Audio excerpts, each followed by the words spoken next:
ప్రస్తుతము అమెరికాలో పరిస్థితి ఎలా ఉంది అంటే మీకు నమ్మరు ఫ్రెండ్స్, లక్షల మంది రోడ్ల మీదకి వచ్చి డొనాల్డ్ ట్రంప్కి వ్యతిరేకంగా నినాదాలు. ఇతను ఒక పిచ్చివాడు, అమెరికాను ఒక పిచ్చి దేశముగా తయారు చేస్తున్నాడు అని చెప్పి అంటే అంటారు చూసారా, too many cooks spoil the బ్రాత్ అంటే సూప్ అని అర్థం. సో ఇలాగ Donald Trump, Elon Musk, Vivek Ramaswamy ఇట్లాగ మేధావులు, సో వీళ్ళందరూ కూడా కలిసి అమెరికాను ఒక శత్రు దేశముగా, ప్రపంచ శత్రు దేశముగా మార్చారు.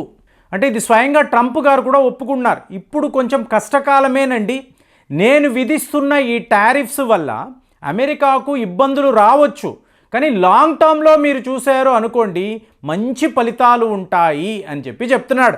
లాంగ్ టర్మ్ కాదురా బాబు, ప్రస్తుత పరిస్థితి చూడు. నువ్వు ప్రతి ఒక్క దేశం మీద టారిఫ్, ట్యాక్సులు అంటూ పోతూ ఉంటే ఆఖరికి మీకు అక్కడ కామెడీ ఎలా అయింది? పెంగ్విన్స్ నివసించే దేశము మీద కూడా, అంటే పెంగ్విన్స్ పైన కూడా నువ్వు టారిఫ్స్ విధిస్తున్నావు. నువ్వు సరదా పడుతున్నావు కదా, ట్రంప్ టవర్స్ అంటున్నావు. అంటే నేను చాలా ధనవంతుణ్ణి, ఇవాళ నేను అమెరికా అధ్యక్షుడిని అయ్యాను, ఓకే ఫైన్. సో నీ ఆటలంతా కూడా ధనవంతులతో పెట్టుకో. నీ ట్యాక్సులంతా కూడా ఎవరైతే రిచ్గా ఉన్నారో వాళ్ళ మీద విధించు.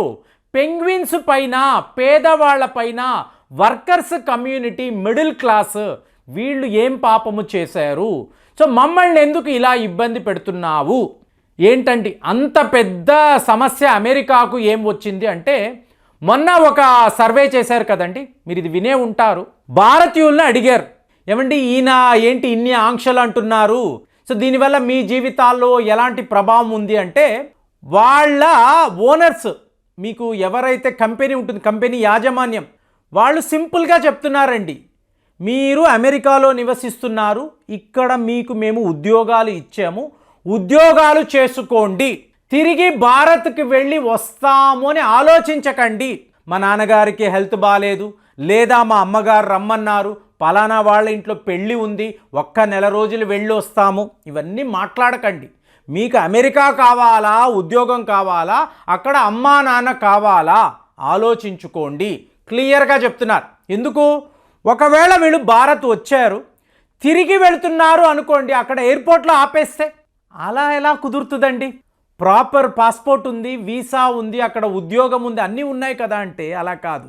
ఏమైనా జరగవచ్చు. ఇవాళ అమెరికాలో మీకు ఏమైనా జరగవచ్చు. ఇక్కడ వీళ్ళు వీసా ఇస్తారు, అక్కడికి వెళ్ళాక మీరు అమెరికాలోకి రాకూడదు చెప్పిన సందర్భాలు వందలలో వేలలో ఉన్నప్పుడు వీళ్ళు ఏం చేస్తారు అంటే, ఇది ఒక మాతృభూమి కదండి, మదర్లాండ్. మీరు మీ దేశానికి వెళ్ళాలి కదా, వెళ్ళి మీ వాళ్ళని చూడాలి కదా, చూసి మళ్ళీ ఉద్యోగంలోకి రావాలి కదా. అంటే అలాంటి ఆలోచనలు ఉంటే మీరు ఉద్యోగాలు మానేసి మీరు మీ భారత్కి వెళ్ళిపోండి అని చెప్పి మీకు అక్కడ ఉండే కంపెనీస్ వాళ్ళు చెప్తున్నారని స్వయంగా అమెరికాలో ఉండే సాఫ్ట్వేర్ ఇంజనీర్స్ చెప్తున్నారు, మన భారతీయులు.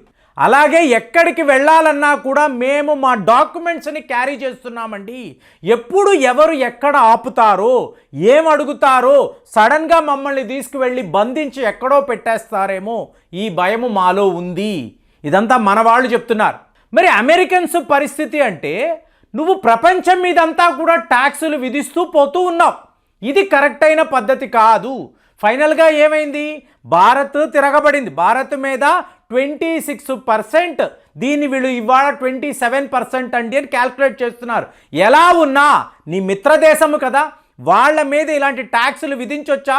నేను హైలీ ప్రొఫెషనల్, నాకు మిత్రులు శత్రువులు ఉండరు అంటే ప్రపంచమంతా ఇవాళ నీకు శత్రువులుగా మారిపోయి ఉన్నారు. మొన్న చైనా వాడు, నువ్వు ఏ యుద్ధానికైనా రా, నేను రెడీ, టారిఫ్ వార్ అను లేదా రియల్ వార్ అను, నేను రెడీగా ఉన్నాను, నేనైతే నీకు లొంగను అని చైనా వాడు క్లియర్గా చెప్పడంతో చైనా వాడికి అమెరికా వాడి మధ్య వ్యాపారం ఎలా ఉంటుందండి? భీకరంగా, మనకన్నా చాలా ఎక్కువ. అలాంటిది మీకు ఈ సరుకులు, ఈ ప్రోడక్ట్స్ అమెరికాలోకి వచ్చినప్పుడు ఇంతంత ధరలు అంటే మీరు ఎలాగైతే టారిఫ్ విధించారో వాళ్ళు కూడా విధిస్తారు కదా. కాబట్టి నువ్వు ఎలా చూడాలి? సమతుల్యత, ఈక్వలిబ్రియం అంటాం, అది చూడాలి. అలా చూడలేదు. నేను అగ్రరాజ్యము, ధనవంతులు నివసించే రాజ్యము, ఎవరితో ఎలాగైనా నేను ప్రవర్తించగలను అని చెప్పి డొనాల్డ్ ట్రంప్ చెప్పడము ఇవాళ అమెరికా ప్రజలు అంటున్నారు, అమెరికాలో రాచరికము లేదు, ఇక్కడ రాజులు ఎవరు లేరు, ఇది డెమోక్రసీ, మేము నిన్ను ఎంచుకున్నాము, పిచ్చివాడిలాగా లూనాటిక్ లాగా ప్రవర్తించకు, కొంచెము కామన్ సెన్స్ ఆలోచించు అంటే మీకు కెనడా యొక్క ప్రధానమంత్రి, నేను బ్యాంక్ ఆఫ్ ఇంగ్లాండ్లో ఉద్యోగం చేసిన వాడినండి, నాకు ఈ ఆర్థిక స్థితిగతులు అంతా తెలుసు, అమెరికా కుప్ప కూలిపోతుంది చూడండి, వీళ్ళు ప్రపంచములో ప్రతి ఒక్క దేశముతో శత్రుత్వం పెంచుకున్నారు, మా కెనడాను విడిచిపెట్టండి, ఇవాళ యూరోప్ యూనియన్ ఏకంగా 28 బిలియన్ అమెరికన్ డాలర్స్ అమెరికాపై వాళ్ళు ట్యాక్సులు విధించారండి. అంటే నువ్వు ఏం చెయ్యాలనుకుంటున్నావో తక్కిన వాళ్ళు కూడా అదే చేస్తారు కదా. ఇప్పుడు పరిస్థితి ఎలా అయిందంటే అమెరికాలో ఈ మిడిల్ క్లాస్ వర్గం ఉంటుంది చూసారా, ఇప్పుడు మీకు సింపుల్గా అర్థమయ్యేలా చెప్తాను. మీరు ఒక బ్యాంకులో సేవింగ్స్ అకౌంట్ పెట్టుకున్నారండి, మీ వద్ద ₹1,00,000 సేవింగ్స్ అక్కడ ఉన్నాయి, బ్యాంకులో ఉన్నాయి, మీకు అవసరం ఒక 50,000 విత్డ్రా చెయ్యాలి అని చెప్పి బ్యాంకుకు వెళ్ళారు. వెళితే అక్కడ ఉండే క్యాషియర్ మా వద్ద డబ్బు లేదు, మేము మీకు 50,000 ఇవ్వలేము అని అంటే మీకు ఎలా ఉంటుంది? నా డబ్బు కదా, నేను సేవింగ్స్లో ఉంచుకున్న డబ్బు కదా, ఇలా ఎలా మీరు చేస్తారు? మీరు అడుగుతారా అడగరా? ఇవాళ లేదా అంటే ఎప్పుడు ఇస్తారంటే ఒక నెల రోజుల తర్వాత రండి అంటే మీరు ఒప్పుకుంటారా? చైనాలో ఇదే జరిగింది. ప్రజలు తమ డబ్బులను తీసుకువెళ్ళి చైనా బ్యాంకుల్లో వేస్తే వెళ్ళి విత్డ్రా చేసుకోవాలి అంటే చైనా వాడు ఏం చెప్పాడు, నా వద్ద డబ్బులు లేవు, నేను దీన్ని బెల్ట్ అండ్ రోడ్ ఇనిషియేటివ్లో ఇన్వెస్ట్ చేశాను, రేపు మనకి మంచి లాభాలు, దేశము సుభిక్షంగా ఉంటుంది, చాలా బాగుంటుంది, నువ్వు తర్వాత రా అంటే వాళ్ళు ఒప్పుకుంటారా? ఒప్పుకున్నారా? వాళ్ళని పోలీసులు కొట్టి తరిమారు, కస్టమర్స్ని పోలీసులు కొట్టి బుల్డోజర్స్ పెట్టి మర్యాదగా వెళ్ళిపోండి, మేమైతే మీ డబ్బులు ఇవ్వము అన్నారు. ఇవాళ అమెరికాలో కూడా అదే పరిస్థితి అండి. మ్యూచువల్ ఫండ్స్ అంటారు, ఇన్సూరెన్స్ అంటారు, మిడిల్ క్లాస్ వాళ్ళు ఇలాగే ఆలోచిస్తారు. సేవింగ్స్ అన్నప్పుడు ఎక్కడో అక్కడ కొంత డబ్బు వేసి ఉంచితే రేపు మనకు ఉపయోగము కదా. ఒక చిన్నపాటి లోన్ కావాలి, వెళితే మన డబ్బే కదా, ఇదే మన బ్యాంకు వాడిని అప్పు అడగడం లేదు, పర్సనల్ లోన్ అనడం లేదు, వెహికల్ లోన్ అనడం లేదు, మా సేవింగ్సే, ఆ సేవింగ్స్లో ఒక భాగము లోనుగా ఇవ్వు అంటే మీకు ఈ వ్యవస్థ, ఈ మార్కెట్ అనేది కుప్ప కూలిపోయింది. రిసెషన్ అంటున్నారు, ఇన్ఫ్లేషన్ అంటున్నారు. ఈ పరిస్థితిలో వెళ్ళి నా డబ్బు కావాలి అంటే అమెరికాలో ఈ mutual fund companies, insurance companies, మా మార్కెటే చాలా తేడాగా ఉందండి, మేము మీకు ఇవాళ లోన్స్ ఇవ్వలేము, తరువాత రండి అంటే వీళ్ళ పరిస్థితి ఏంటి? ఈరోజు అదే జరుగుతుంది. అంటే కామన్ మ్యాన్ సివియర్గా పనిష్ చేయబడ్డాడు. దీనికి కారణం డొనాల్డ్ ట్రంప్ యొక్క చెత్త పాలన.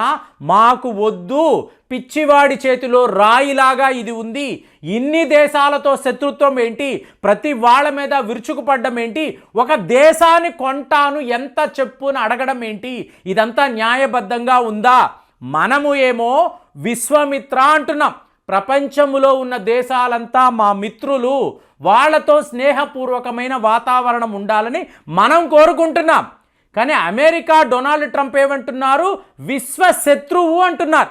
ప్రపంచంలో ప్రతి ఒక్క దేశము మాకు శత్రువు, వాళ్ళతో మాకు ఏ పని లేదు, చచ్చినట్టు మేము చెప్పిందే మీరు వినాలి, మీ టర్మ్స్లోకి మేము రాము, ఎందుకు? America is a great country అని చెప్పి పదే డొనాల్డ్ ట్రంప్ చెప్తూ ఉంటే రేపు ఈ దేశము ఏమైపోతుంది? లక్షల మంది రోడ్ల మీదకి వచ్చి ఇలా ప్రొటెస్టులు చేయడము అనేది చాలా రేర్ కేస్ అండి. ఇవాళ డొనాల్డ్ ట్రంప్ మీద అమెరికా ప్రజలు ఇలాగే తిరగబడ్డారు అనేదే ఇందులో వాస్తవము. మరి అమెరికా యొక్క భవిష్యత్ ఏంటి, అక్కడ నివసించే మన భారతీయుల యొక్క ఫ్యూచర్ ఎలా ఉంటుంది? ఒక్కసారి ఆలోచించి మీ ఒపీనియన్ తెలియజేయండి. మళ్ళీ వచ్చే వీడియోలో కలుద్దాం. జై హింద్.